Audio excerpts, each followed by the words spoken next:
Hello gang, it's time for another bartending tip for your wedding that's going to save you a bunch of money. So probably the second most common myth we have to dispel when it comes to creating the proposals for our clients is they get very surprised to find out that they might try to save some money by getting rid of liquor on their bar menu, but they find that it actually makes their bar more expensive. Here's why. The name of the game when it comes to creating a bartending experience for a party of 150 to 200 people at a wedding is how many servings do I need to be successful for the night? And once you have that number, now you have to think to yourself, how many servings do I get per unit, per item on the menu to get to that total? Well, a 12 pack of beer, it's in the name, you get 12 servings.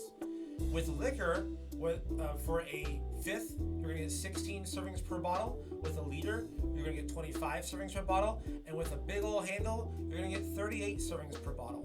But here's the trick. People love their wine, and they think wine costs less than liquor because they see it on the shelf. That costs $12, that costs $24. Or they go to a bar, and this item on the menu costs $8, and this item on the menu costs $12, and they think, wine costs less than liquor. But that's not true when you're buying a large quantity for a wedding.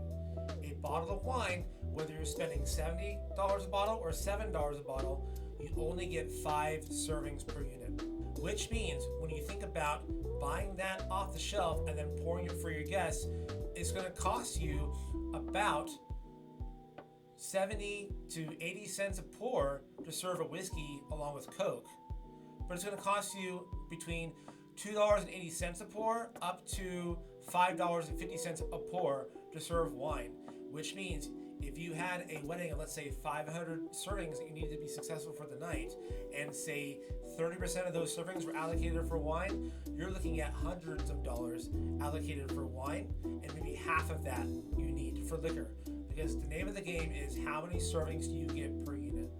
So again, if you're wanting to save money on your bar, include liquor, not just beer and wine. And number 2, consider the kind of wine you want to serve and just know you're going to be paying a premium for that because you only get so many servings per unit. Remember, you're hiring your bartending service for not just their hands, but also their mind.